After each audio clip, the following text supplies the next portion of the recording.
You can be seated. We're in Matthew 25, or page 8 in your handout. I mentioned to you last week we finished up with the portions of the Olivet Discourse that are handled in Mark and in Luke, and so we're all in Matthew now. Matthew has a whole extra chapter, you might even call it here, Matthew 25, where it's all of the end, and it's largely parables that Jesus shared with his disciples. Remember, this is not teaching done at the top of his voice. This is a more intimate setting. It's just he and the 12, and they're sitting on top of the Mount of Olives, looking over at Jerusalem as he shares these truths about his second coming and the events that would surround it. Last week, we looked in verses 1 through 13 of Matthew 25 at the parable of the 10 virgins.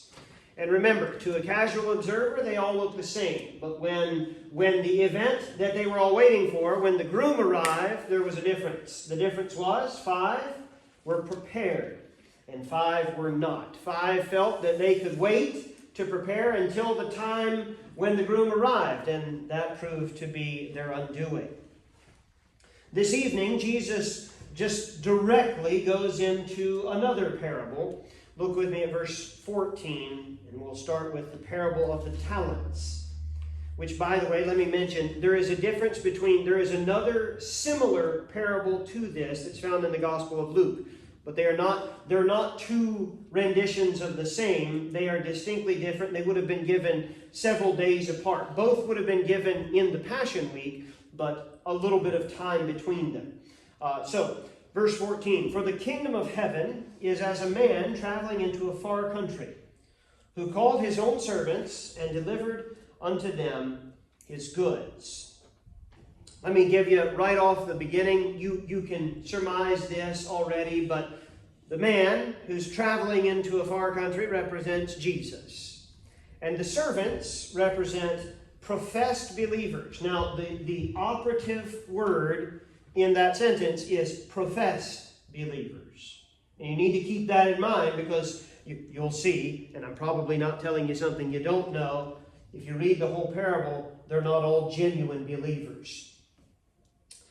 These servants, which, by the way, the word for servant is the word doulos, which would be the word slave, he delivers to his slaves, to his servants, his goods. And the word used here does not indicate that they were entitled to it. This isn't their wages. He's not paying them for their service. He's establishing the plan for while he's away. He's not paying them. This is just what is coming to them. We could even say as an act of grace. That being said, it was necessary for the servants to have the goods because the master was going to be away for an extended period of time. Look at verse 15. "And unto one he gave 5 talents, to another 2, to another 1, to every man according to his several ability, and straightway took his journey." When we're talking about talents, the talents are a weight of currency. We operate, since we have been disconnected from the gold standard, we don't have a weighted currency anymore. But there was a time when the gold coins, that's why you have ridges on the edges of your coins. Because it used to be back in the day when they were made of gold, you could take something and shave a little bit off of your coin, and you could over time, you could accumulate quite a bit. In this day, a set amount by weight is what he's giving to them, the talents. They're given different levels of responsibility based upon, it says here, according to his several ability. Now, this is a principle that holds true, and obviously this is a parable, so the connection would be to the church today. In 1 Corinthians 12, verse 4, we read, "Now there are diversities of gifts, but the same Spirit. And there are differences of administrations, but the same Lord. And there are diversities of operations, but it is the same God which worketh all in all." This idea of talents given according to abilities. We'll make more of this in a few moments as we kind of draw some application, but know that it does translate. God gives us specific talents that coincide with our position, with the people who we live with the connections that we have. God gives us particular abilities according to our responsibility, or responsibility according to our abilities, rather. Christ is pictured here by the master, and he knows his servants, and he loves them enough to give them talents appropriate to them specifically. The master has distributed the funds among the servants, and then he leaves. And this is before the day of instant communication. There are no Zoom meetings to check in and see how things are going. There's also no memo that says when the boss is coming back. We just know that he's gone, but we know that he is planning to return. Verse 16. Then he that had received the 5 talents went and traded with the same, and made them other 5 talents. And likewise, he that had received 2, he also gained other 2. These 2 servants, the 5-talent servant and the 2-talent servant, they're industrious. They go out and they gain their master a 100% return on investment. That's pretty awesome, by the way. In that day or in this, if you had a stock trader who would bring you in 100% return on your investment, he'd have a line out of his door. Though given different amounts, these servants both applied themselves wholeheartedly. But, verse 18, but he that had received 1 went and digged in the earth and hid his Lord's money. He's hiding the capital which had been entrusted to him. By the way, we can look at this, and because we know what's coming, we look at this man and we shake our head. It was not uncommon in this day, though, because there were no banks, there were no safety deposit boxes. Most of the time, if you had something that was incredibly valuable and you wanted to make sure that it stayed safe, guess what you did with it? You'd go out, you'd find a place, you'd mark it well for yourself, and then you'd bury whatever it was. So what he's doing here is not foreign to the people who are hearing Jesus tell this, the disciples. Maybe we'd say we're trying to cut this man some slack. Maybe we'd say, well, he didn't understand. We don't have recorded that the master told them specifically what was expected. It was just that, though. It was expected, and we're going to see that in just a moment as we look at the master's responses. It was expected. I'm giving you this money, this capital, I'm giving it to you, and I want you to go out and I want you to use it to enhance my wealth. That's what the servants are supposed to do for the master. They're supposed to add value. This man added no value. Verse 19. After a long time, the Lord of those servants cometh and reckoneth with them. Now, I want you to think for just a moment. Let's kind of back out for a moment, and let's remember who Jesus is talking to in the immediate context. He's talking to the disciples, and what is the context of the Olivet Discourse? It's all talking about end times things. It's talking about things way in the future, okay? When he says a long time, the disciples, Peter, James, and John, Andrew, they probably had in their mind what they considered a long time. What do you consider a long time? Well, if you ask a child, a week is a long time. A little bit older, a year is a long time. But I don't think the disciples had that in mind. They're thinking decades. Decades that this man is gone. He's gone a long time, but I can almost assure you that the disciples didn't believe that almost 2,000 years later, we're still waiting on the return of the Master. 2,000 years, almost 2 centuries have passed that Jesus is speaking of here. But the day does come, and he comes and he reckoneth with them. To reckon means to compute or to settle accounts. He's here And remember, what is the servant supposed to do? He's supposed to add value. Add value to the master. And he's here to reckon upon it. We don't have how long it was, but again, we know what the return is on 5 talents and 2 talents. 5 turned to 10, 2 turned to 4. The reckoning of the faithful is found in verse 24. And so he that had received 5 talents came and brought other 5 talents, saying, Lord, thou deliverest unto me 5 talents, and behold, I have gained beside them 5 talents more. His Lord said unto him, Well done, good and faithful servant. By the way, this is where we get that phrase. Well done, good and faithful servant. Thou hast been faithful over a few things. I will make thee ruler over many things. Enter thou into the joy of thy Lord. He also that had received 2 talents came and said, Lord, thou deliverest unto me 2 talents. Behold, I have gained 2 other talents beside them. His Lord said unto him, Well done, good and faithful servant. You say, oh, but he didn't make as much as the other one. He didn't make 10. The other guy's standing there with 10 talents.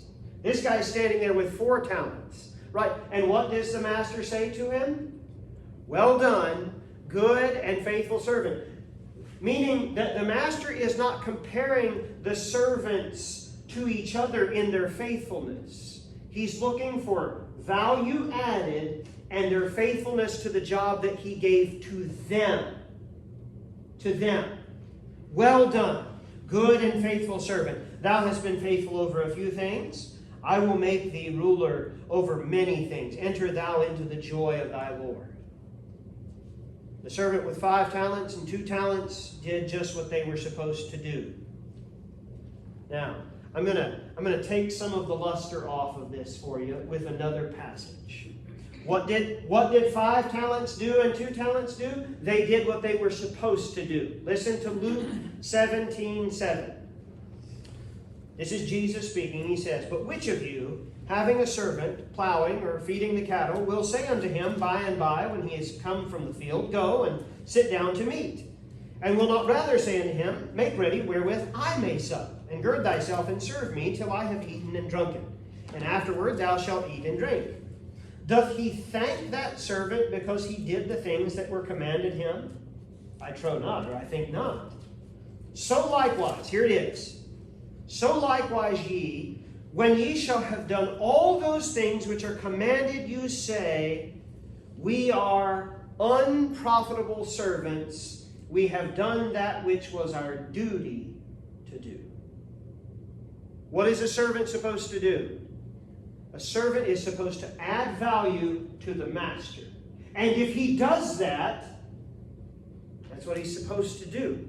This isn't we're going to throw a parade for this servant. No, he just did what he was supposed to. That's what these servants have done. But in grace, what does the master say? Well done, good and faithful servant. You've been faithful with a little bit. I'm going to make you the master of much. You've proved yourself with that which is insignificant. I'm going to give you something that is more significant. But as servants, they've done that which was expected of them. But he deals graciously with them. Their faithfulness with small sums translates into greater responsibility in the service of the master. All in the service of the master. But let's talk about the reckoning of 1 talent. Verse 24.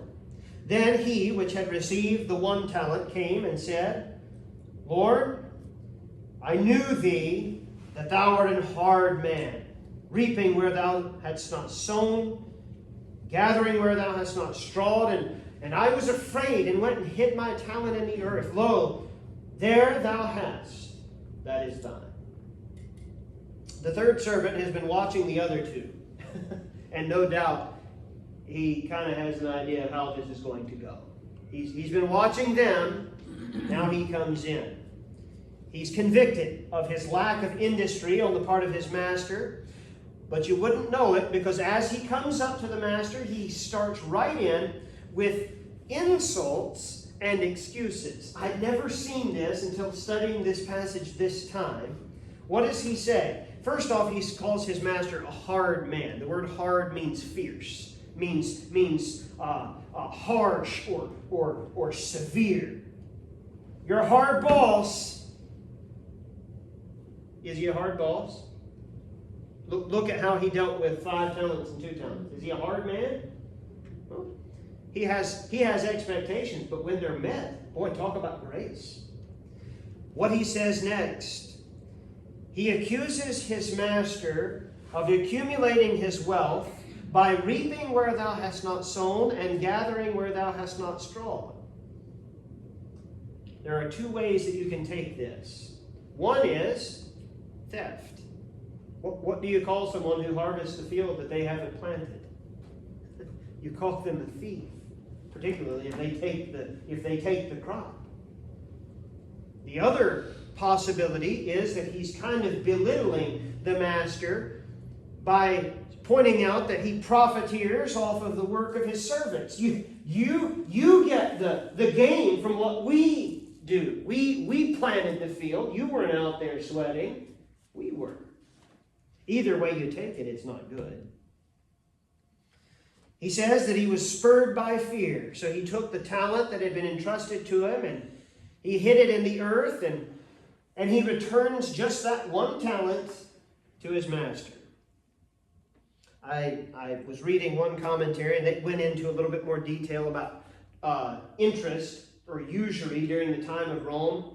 12% was what the government capped your loan at. You couldn't charge more than that. And on a private loan, you could get a little bit more, but 6% is what he could have gotten back, realistically, in this day. So 5 talents got 100%, 2 talents got 100%. If he would have just given it to the usurers, which we'll see in a moment, he could have gotten at least a little bit. But also of note, just as with the 10 virgins in verses 1 to 13, all of these servants looked the same from the outside, but their actions proved what was true in their hearts. I got online and I did a search for pictures of these. And there are some classical pictures of these men. And you can always tell which one's the bad servant. You know how you can tell? He's always got a frown. He looks kind of bedraggled. He looks kind of scruffy as he's standing in the back scowling. But I don't think that's the deal. The master wouldn't have given it to him. But that's what we have here. They all look the same from the outside. They all claim to serve the same master. But their actions proved otherwise. Verse 26. His Lord answered and said unto him, Thou wicked and slothful servant, thou knowest that I reap where I sowed not, and gather where I have not strawed. Wicked, because he attacked the character of his master. Slothful, because all he had to show for the talent that he'd been entrusted was a hole in the ground. But the master goes on. It's true. If the servant, if he's saying to the master, you benefit from our work. That's kind of the point. That's the point of the master. The servant is supposed to add value. He's not. Verse 27, he says, the master, thou oughtest therefore to have put my money to the exchangers. And then at my coming I should have received mine own with usury. Again, he might have gotten a 6% return on it. The fear that this servant professed for his master should have motivated him to faithful service. I knew you're a harsh man. So what should he have done? He should have worked that much harder. But he didn't. It was only an excuse for the man who had wasted that which was entrusted to him.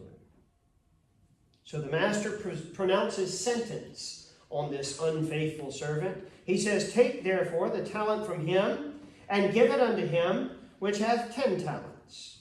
For unto every one that hath shall be given, and he shall have abundance. But from him that hath not shall be taken away even that which he hath. And cast ye the unprofitable servant into outer darkness. There shall be weeping and gnashing of teeth. What's the interpretation of this parable? How do we apply this today? Well, 3 servants who claimed to serve one master. The first 2 revealed themselves to be genuine servants. They added value. They worked hard. They were industrious. They did what they were supposed to do. The content of their character was revealed in the absence of the master. Let me say that again. Remember, this is the Olivet Discourse. Jesus is the master who has gone away for a long time. Their character was revealed in the absence of the master. You've heard the expression, when the cat's away, the mice will play, right? What does that say about the mice? Well, it's revealing their character. What does it reveal about the character of these men? The master went away, and what did they do? They worked hard. They were faithful. They were industrious. What inspired these 2 servants to work faithfully? Well, they were actual servants of the master. They didn't know when he would return. This is the context of the Olivet Discourse. No man knowing the day or the hour of Christ's return. Therefore, work hard now. That's the point. But the single-talent servant was not actually a servant at all. He played the part. He was there in the lineup. Perhaps before the master went away, he had performed tasks in an effort to curry favor with the master. But his heart was revealed in the master's absence. Just as the first 2, their heart, their character was revealed in his absence, and it was revealed to be true. His heart was revealed. He wasn't cast out into outer darkness because he squandered his opportunity. The fact that he squandered his opportunity merely revealed what was actually in his heart. He was cast out because he was an unfaithful servant, and that was shown to be the case with the talent. As with the parable of the virgins, and I gave this verse to you last week, it's in the Sermon on the Mount. Matthew 7:22, many will say to me in that day, Lord, Lord, have we not prophesied in thy name? And in thy name have cast out devils, and in thy name done many wonderful works? And then will I profess unto them, I never knew you. Depart from me, ye that work iniquity. What's the difference? One is genuine, one is not. The point of the parable that Jesus is sharing here in Matthew 25 with his disciples on the top of the Mount of Olives this evening as they sit there looking over at Jerusalem. The point of this parable is to maximize the opportunities for service while we wait on the Master. Well, the Master's away on a long journey. How you behaving? Is the content of your character is being revealed in the absence of the Master. If Jesus were to walk through the back doors this evening, and he were to sit here, and then when you leave here, he's going to go home with you. You got anything that you need to run in and adjust? You got anything that you're going to cancel on your calendar here? Or are you living faithfully in waiting for the Master? 2 Corinthians 5:20 tells us, now then, we are ambassadors for Christ. As though God did beseech you by us, we pray you in Christ's stead, be ye reconciled to God. You, me, we are here and our Master's away. But he's coming back. God has given us spiritual gifts. We even call them talents today. Okay? In this day, we're talking about weighted currency. In our day, we talk about the spiritual gifts that are mentioned in Ephesians 4 and 1 Corinthians 14 and several other passages as well. And while we wait for the trumpet to sound, we are to be faithful in using those spiritual resources to do what? To add value to the kingdom. To add value for our Master. We're winning souls. We're encouraging believers. We're forwarding the cause of missions. We're living a godly life that points people to our Lord. So once again, the instruction comes to us as we compare these these servants. They all looked the same. One was fake, two were real. And once again, we're reminded in 2 Corinthians 13:5, examine yourselves whether you be in the faith. It would behoove us to consistently do this. Evaluate. Have I trusted the Lord Jesus Christ? Does my lifestyle reflect what I claim to be true on a heart level? The parable of the virgins tells us to be prepared for the return of the bridegroom. The time to get ready is not when the trumpet sounds. When the trumpet sounds, it's too late. The parable to the servants tells us to use to the fullest every possible gift that God has given us to further his kingdom and his glory. But at the same time, it takes more than declaring yourself to be a servant of God to actually be one. If you were to do just a man on the street interview and you walk up to people in New York City, you say, hey, are you a Christian? You might be surprised, but you would find out that a lot of people say, yeah, I'm a Christian. And they're not. When the groom arrived, the actual bridal party was revealed. When the master returned, the actual servants were revealed. Luke 16:10. I'll close with this. He that is faithful in that which is least is faithful also in much. And he that is unjust in that which is least is unjust also in much. The servant with the 5 talents was faithful. And the focus wasn't on the number of talents. It was just that he was faithful with what he had. That's why 2 talents, 5 talents, both here, well done, good and faithful servant. You've been faithful in that which is least. I'll make you master of that which is much. Enter into the joy of thy Lord. If he'd have received 1 talent, what would the 5-talent servant have done if he had just gotten 1 talent? He'd have doubled it.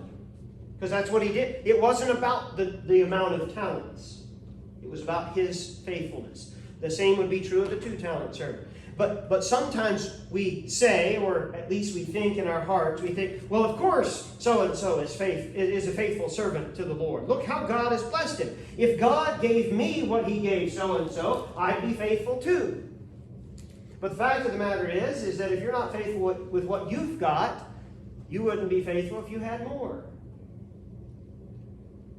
We tell ourselves that, but it's not true. Faithfulness is a heart issue. And that's what's revealed here in this passage. Our master is away on a long journey. What's he doing while he's away? Well, John 14:2 tells us he's preparing a place for us. We don't know when he'll return and call us to meet him in the air, or if he tarries long enough, we die naturally and go to be with him. Are you manifesting the faithfulness, which is a fruit of the Spirit, by the way, in how you utilize and invest the talents that he's trusted to your care?